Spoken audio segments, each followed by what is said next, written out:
नमो तस्य भगवतो अरहतो सम्मा सम्बुद्धस्स।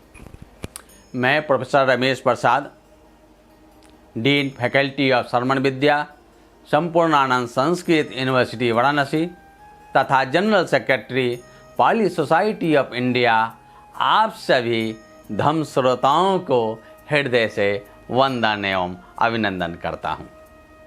आज का जो विषय है जिस पर हम लोग चर्चा करने जा रहे हैं वह है बौद्ध धर्म की प्रासंगिकता।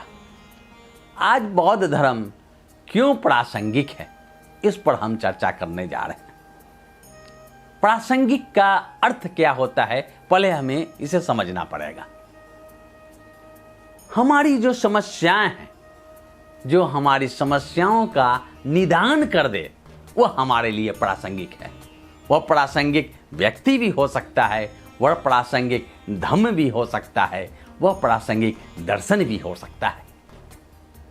अब बुद्ध में वह कौन सी बातें थी, उनके धम्म में कौन से ऐसे विचार है, उनके दर्शन हमें क्या बतलाते हैं जो आज भी प्रासंगिक है। हम लोग जानते हैं बुद्ध आज से 2500 वर्ष पहले इस भारत भूमि में अवतरण लिए थे और अपना उपदेश करके वह इस लोक से मुक्त होकर चले गए। लेकिन 2500 वर्षों तक यह प्रासंगिक बना हुआ है। कुछ काल के लिए भारत से निश्चित रूप से लोप हुआ है, उस पर चर्चा हम बाद में जाएंगे, क्यों लोप हुआ और किस रूप में हमारे साथ विद्यमान भी है, अविद्यमान रहा भी है। और विदेशों में चाहे आप जापान देखें, कोरिया देखें, चाइना देखें, इंडोनेशिया देखें, वियतनाम देखें, श्रीलंका देखें, लाओस देखें, म्यांमार देखें, ऐसे देश है जो पूर्ण रूप से बौद्ध देश हैं। इसके अतिरिक्त देश का कोई भी देश ऐसा नहीं है दुनिया का जहां पर बौद्ध धर्म की पढ़ाई नहीं हो रही है अथवा रिसर्च न हो रहा हो। क्यों रिसर्च हो रहा है? अब लोग, दुनिया बौद्ध धर्म की ओर देख रहा है कि बुद्ध धर्म में कौन सी ऐसी बातें हैं जो शांति की ओर ले जाती है, जो हमारी समस्याओं का निदान करता है।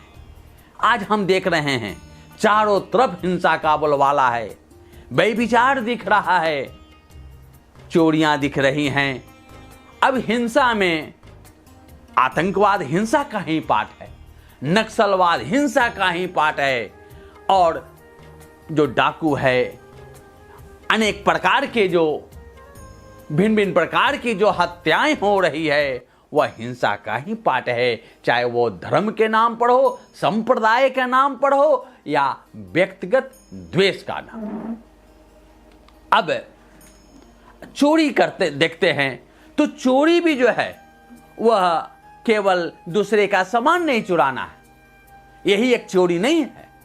अगर हम सरकारी नौकरी कर रहे हैं या कहीं और जगह भी नौकरी कर रहे हैं, चाहे वह प्राइवेट ही नौकरी क्यों नहीं हो, लेकिन अगर हम उसमें भ्रष्टाचार कर रहे हैं, अगर हम ईमानदारी से वो काम नहीं कर रहे हैं, तो वह भी चोरी के श्रेणी में आता है।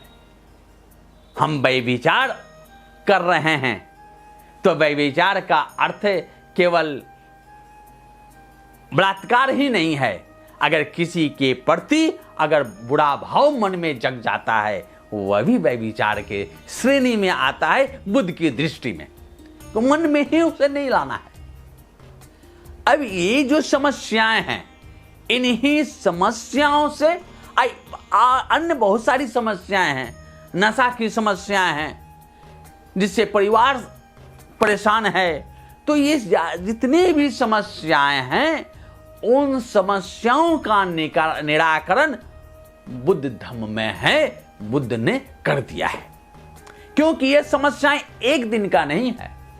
जब मानव इस लोक में आया उसमें प्रतिस्पर्धा शुरू हुई, और जब प्रतिस्पर्धा शुरू हुई तो अपने को आगे बढ़ाने की जो लालसा है वह बढ़ी, तो विकृतियां आई। तो विकृतियां के 3 मुख्य जो है वह कारण है। लोभ है, लोभ के वश में यहीं आकर हम हिंसा भी करते हैं, चोरी भी करते हैं। द्वेष है और मोह है, मिथ्या दृष्टि है, वस्तुओं के स्वभाव को हम नहीं जानते हैं, हम अज्ञानी हैं, और इस अज्ञान के कारण ही हम अनेक प्रकार के विकारों को अपने अंदर पाल रखे हैं। इन विकारों को जब हम मिटा देंगे, जब हम हटा देंगे, जब वह समाप्त हो जाएगा, तब जो समस्याएं हैं उसका स्वयं ही उसका निराकरण हो जाएगा। सभी सुख चाहते हैं, दुखी कोई भी नहीं होना चाहता है। केवल मनुष्य ही नहीं, कोई भी जीव जंतु, कोई भी प्राणी, कोई भी कीट पतंग दुख नहीं चाहता। हर जीव सुख चाहता है। तो सुख हम कैसे दें, सुखी हम कैसे बने, यही प्रासंगिक है। पद से हम सुखी नहीं हो सकते हैं, यश से भी हम सुखी नहीं हो सकते हैं, पैसा धन से भी हम सुखी नहीं हो सकते हैं। सुखी हम कैसे हो सकते हैं? वह संतोष है। संतोषं परमं धनं, संतुष्टि परमं धनं।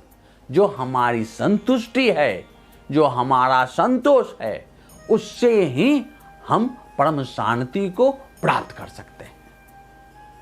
तृष्णाएं हमने पाल रखा है, एक की उपलब्धि होती है, एक के प्राप्त होने के बाद फिर दूसरी तृष्णा जग जाती है, दूसरी की बात तीसरी जगती है, और इन तृष्णाओं के जाल में हम जाल में हम फंसे हुए हैं, उसे हम निकल नहीं पाते हैं। एक मकान है, मकान नहीं है तो मकान की इच्छा जगी, एक मकान हुआ उससे भी मन नहीं भरा, फिर आगे का जमीन जायदाद फिर देखने लगे, फिर 2 मकान लिए, 3 मकान लिए, और इस तरह से हमारी इच्छाएं जो है अनंत करते जाते हैं, अनंत करते जाते हैं। और जितनी इच्छाएं हम लोग पालते जाते हैं, उन इच्छाओं के कारण हम दुखी होते हैं, और इन इच्छाओं की पूर्ति करने के लिए हम दूसरे से द्वेष भी करते हैं, दूसरे से हम राग पैदा करते हैं, और दूसरे से हम घृणा भी करने लगते हैं, और अपने अंदर अहंकार का भाव भी जगा लेते हैं। ये तृष्णा ही है जो हमें ये अहंकार जगाता है कि हम श्रेष्ठ हैं, हम बड़ा हैं। बुद्ध ने कहा, कोई बड़ा नहीं है, कोई छोटा नहीं है। इस लोक में जो भी आया है वह अपना अपना काम करे, अपना अपना कर्तव्य करे, उसी में सबका कल्याण है, उसी में शांति है। अगर कोई ये चाह ले कि हम बड़े पद को प्राप्त कर लिए और वह शांत है, वह सुखी है, ऐसा नहीं है। दूसरे को लगता है कि वह सुखी है, लेकिन अगर उससे पूछे तो वह सुखी नहीं है, क्योंकि उसके अंदर तो अहंकार भरा है, उसके अंदर तो राग भरा है, उसके अंदर तो द्वेष भरा है। इसलिए हमें इनके हटाने के लिए ही बुद्ध का सारा प्रयास रहा है। तो ये जो बुद्ध का जो प्रासंगिकता है वह हर काल में, हर जगह, हर समय रहा है। एक काल के लिए नहीं है बुद्ध का उपदेश, या एक स्थान के लिए नहीं है, वह हर जगह उतना ही एप्लीकेबल है। इसलिए बुद्ध का धम्म भारत के बाहर भी कई देशों में फैला।